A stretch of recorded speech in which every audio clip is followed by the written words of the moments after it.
Hey South Mountain, this is Holly Snyder coming at you again from South Mountain Bible Church Youth Group. This is week 1, video 2 of our 12-week series of the Kings of Judah. If you did miss any of our videos, or if you miss any videos forward, you can always check them out on our South Mountain Bible Church page, which is smbiblechurch.org, or you can check them out on our Facebook page. They'll also be somewhere on the community board post that you can look at as well. So just to recap from yesterday, we learned about Samuel and how he grew up knowing God, and then he became a judge. And then when Samuel got older, he then appointed his 2 sons, not God. God didn't appoint them. And they ended up being really corrupted. And this stemmed to Israel's elders being really kind of upset with it. And they said, you know what, we're going to demand a king. We want a king. So they're going to turn away from God at this point. And their theory was all the other nations had a king and it works for them, so why can't we do the same thing? And after some discussion and time, God told Samuel to make them a king. Them being Israel, of course. Which leads us in today's lesson, which is Saul's anointing. And today we're going to be in 1 Samuel chapter 9 and 10. And it starts off with a man named Kish. And Kish was from the tribe of Benjamin. And Kish was a very wealthy man. But he also had a son named Saul. And Saul was actually kind of really impressive. He was the most handsome man in Israel, the Bible said. And he also was the tallest man. He stood a whole shoulder to head taller than all the men of Israel. So here's a little fun fact for you. Your neck, the average distance is 4 inches.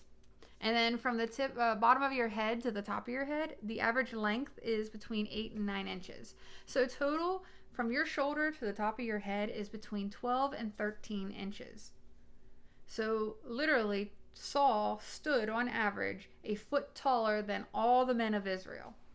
And we learn from histories and documentation that the average man of the first century was between 5'1" and 5'5". So Saul, being a foot taller, would average about 6'5" in height. Wow, okay. I'm talking a little bit too much about Saul. We'll get back to Saul a little bit later and his good looks and how important they play in the story. But I want to talk about his dad again, Kish. So I told you that Kish was very wealthy, right? Well, wealth didn't just include money. It also included livestock. And one of the most important items in a man's land were donkeys. Donkeys. Yes, donkeys.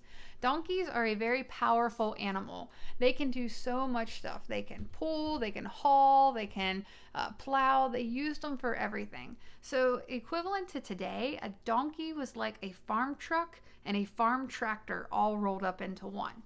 So if a man had a lot of donkeys on his land, he was considered a very wealthy man. Well, Kish's donkeys roamed around and they were feeding, and one day they decided they were just going to go take a hike. And they got lost and they were nowhere to be found. So Kish sent his son Saul and a helper, a young man, or a servant, if you want to use those words, out to go look for these donkeys. And they went a lot of different places. I mean, it wasn't just a quick search down the road. Hey, there they are. No, they had to search quite a distance. And here's a little map to show you where they all traveled from. So they ended up starting in the hill country of Ephraim, and then they passed through the land of Shalishah, but they couldn't find them. And then they passed through the land of Shalim, and then they still weren't there, and they had to go through the land of Benjamin and still didn't find them. When they finally came to the land of Zup, Saul finally was like, you know what, I'm tired, let's just go home. Well, where they were, his servants said, you know what? There is a man of God in this city, and he's a man who's held in honor. All that he says comes true. Let's go there. Perhaps he can tell us the way to go. Now, in those days, a prophet always had another name too. It was also a seer. They could be interchangeable, but it was also very customary that if you went to go see a prophet or a seer, that you were supposed to bring a gift. And Saul's like, you know what? I don't have anything left. I have nothing to give this man. Well, being a good servant who's always there for his master, he's like, you know what? I have this quarter shekel of silver. Why don't we give this to him? And Saul thought about it for a moment, and he goes, you know what? All right, let's go. So when they get in close to the town, they ended up running into a group of women. And these women would come out and they would draw water. One woman, young woman in particular, they asked her, they said, hey, is the seer here? And she said, oh, yes, he is here. It just so happens that this is the time that he comes to bless the sacrifice and for the men to eat.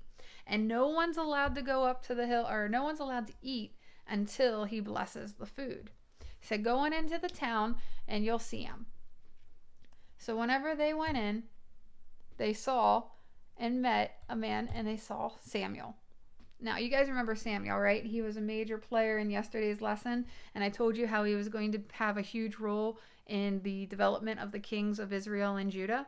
Well, I'm going to show you here in a couple seconds how important Samuel was to what's going on right now. So before we get to that, I want to tell you, the day before, we're going to have a little flashback here. The day before, God came to Samuel and said, tomorrow about this time, I will send you to a man to you from the land of Benjamin, and you shall anoint him to be prince over my people Israel. He shall save my people from the hand of the Philistines, for I have seen my people, because their cry has come to me. So God's already given Samuel a fair warning. Hey, there's going to be a person coming in, and he's going to be the next king. I want him to be prince. So, excuse me. Whenever they got in there, God said to Samuel, he goes, here he is. Here he is. And he says to him, here is the man whom I spoke to you. It is he who shall restrain my people. Remember yesterday whenever we were talking about the side effects about having a king? What did I say was going to be the worst side effects? You guys remember? You will become his slave. So just so you know, the word restrain in the dictionary, it says to hold back from action, to suppress, to curb, to keep under control, to deprive of physical liberty as by shackling, arresting, etc., to limit, to restrict. So here comes this guy. God says, here he is. This is the guy who's going to restrain. And could you imagine being Saul? And could you imagine being Samuel? Sorry. And Saul asked Samuel where the house of the seer was. Now, if I was Samuel, I'm not quite sure how I would feel about this meeting, especially after being so frustrated with the decision of Israel wanting a king and rejecting God. I mean, how many times in our own lives do we have a life event that just doesn't go our way? Maybe someone was chosen over us for a part in a play or a part in the choir that we wanted, and it was somebody that got it, and they're like, why did they get it? They should not. No, it shouldn't be happening.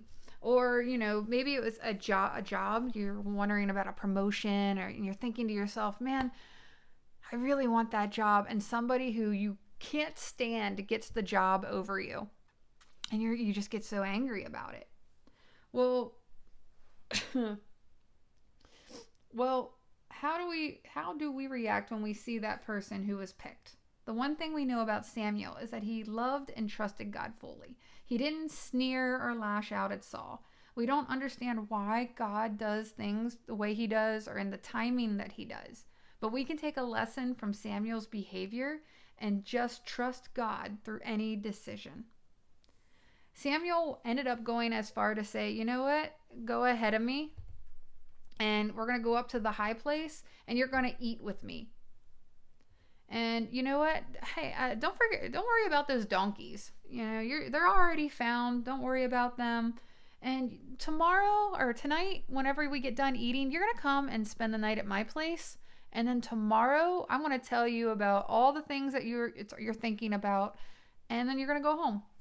Come stay at my place, come eat some food. That's fine. So he ended up taking Samuel to the high place, Great Hall, and he gave Samuel a seat at the head table. And there were like 30 people invited to this whole sacrifice blessing event. And Samuel was not even invited, ends up showing up, gets a seat at the head table. And whenever it was time to order, Samuel tells the cook, he says, hey, that food, that best portion of meat I told you to set aside, cook that up and give it to Saul. Crazy, right? Well, they go ahead and have their dinner, and Saul gets all this stuff, and they end up getting a nice cozy bed on the top of a house. And could you imagine being Saul and getting into this area and being treated like royalty? And he's like, I don't even understand what's going on here. I'm from the tribe of Benjamin. We're the humblest tribe. I'm not of anyone important. Why are you treating me like this? Well, they end up spending the night, and the very next morning, Samuel yells up to him and says, hey, time to get up. Come on down. I want to talk to you. And they start leaving the city, and Samuel's talking to Saul. And he says, you know what, Saul, send your servant ahead, and I want to talk to you alone for a second. So the servant leaves and heads up, and whenever he's gone, Samuel pulls out a flask of oil, and it pours the oil over Saul's head. And whenever he gets up, he says to him, has not the Lord anointed you to be prince over the people of Israel? And you shall reign over the people of the Lord, and you will save them from the hand of their surrounding enemies. So let's stop a second here. I mean, this is kind of crazy, right? Saul wasn't even expecting to meet Samuel. Happened to be his servant who says, hey, there's a man here that I know. Let's go talk to him. Goes in, gets special royalty treatment, sits at the head of the table at the great hall in the high place. He gets the best portion meat. He gets a nice room with Samuel to stay. And then the next day, he ends up getting oil poured on his head, which back then was a sign of you being put into a position, a higher position. And then Samuel tells him, hey, by the way, you're going to be the king of Israel. I mean, just mind-blowing, right? So God knew that Saul was going to need some kind of proof that this is really, from God and not just from some crazy man in a city. And he said, I'm going to tell you what. This is how God is going to prove to you that you are supposed to be the prince of Israel. You're going to meet 2 men at the tomb of Rachel, and they're going to tell you that the donkeys have been found. When you get to the oak of Tabor, there are going to be 3 men there, one with 3 goats, one with 3 breads, and one carrying wine. And they're going to give you 2 of those loaves of bread. And then when you get to Gibeth Elohim, a group of prophets carrying a harp, a tambourine, a flute, and a lyre will be there. And you're going to prophesize with them. And whenever all this stuff happens to you, do whatever you think is best, because God's going to be with you. I mean, that's a lot of really specific information that's about to happen. So whenever Saul turned away from Samuel, it says that God changed his heart, gave him a new heart, and he walked away. And when they started and they got to the tomb of Rachel, there were 2 men that showed up, and they were like, hey, Saul, we've been looking everywhere for you. Your donkeys have been found, and now your dad is worried about you. And then whenever they got to the land of the oak of Tabor, they found 3 men. 1 man with 3 goats, 1 man with 3 bread, and 1 holding a flask of wine. And they gave Saul 2 loaves of bread. Didn't ask for him, they just gave it to him. And whenever he got to Gibeth Elohim, there was a group of prophets came down, and they had musical instruments. They had a harp, a tambourine, a flute, and a lyre. And it says that the Spirit of God came on Saul, and he started prophesying with these men. Everything that Samuel said was going to happen, happened, because God wanted to prove to Saul that he was the chosen king. So when all was said and done and Saul finally made it back home, his uncle ended up stopping and talking to him for a little bit. And he said, Saul, where have you been? And he said, oh, well, we went around looking for the donkeys, and then we couldn't find them, so we ended up meeting Samuel, the seer, and asked him where the donkeys were. And he goes, oh, please tell me, what did Samuel say? And Saul was like, you know what? He just told me that the donkeys would have been found. And he never once told his uncle about how he was anointed the king of Israel. Could you imagine having that knowledge and not saying or telling anyone? Isn't that crazy? I mean, I know how some people can't hold a secret. And sometimes when I get a good juicy bit of details about, somebody's pregnant, or maybe someone's dating somebody, you just want to, oh, I have a good story. I can tell people good stories. Well, Saul didn't say any of that. He just kept his mouth quiet. After some time, Samuel ended up calling the people of Israel together, and he made them all come to the town of Mizpah. And when they got to the town of Mizpah, he said that it is time now. And here we go. He said, thus says the Lord of God of Israel, I brought up Israel out of Egypt, and I delivered you from the hand of the Egyptians and from the hand of all the kingdoms that were oppressing you. But today you have rejected your God, who saves you from all calamities and your distresses. And you have said to him, set a king over us. Now therefore present yourself before the Lord by your tribes and by your thousands. And they took lots. And they ended up finding that out of the lots, the tribe of Benjamin was chosen. And after the tribe of Benjamin, the clan of Matratites. And out of the clan of Matratites, the family of Kish. And from the family of Kish, Saul was chosen. And when it was time to present Saul as king, they couldn't find him. He was nowhere to be found. And the people were worried. They said, did we do something wrong? Did we screw up? So they inquired of God. They said, is there another man supposed to come? Is there someone that we're missing? And God said, no. Behold, he has hidden himself among the baggage. Saul went and was hiding and didn't even show up for his coronation. And as I've been studying this and reading a little bit more, I've had two sides come out mostly whenever reading about Saul. And the people had two opinions of him. One was, people found him to be humble for hiding and not wanting to rush into kingship. He wasn't sure if he was ready. And the other side was, what kind of king hides? Why would you hide someone like that? Aren't you afraid that he's going to hide whenever troubles happen? So as we continue our series, I want you to choose which side you think is right as time goes on.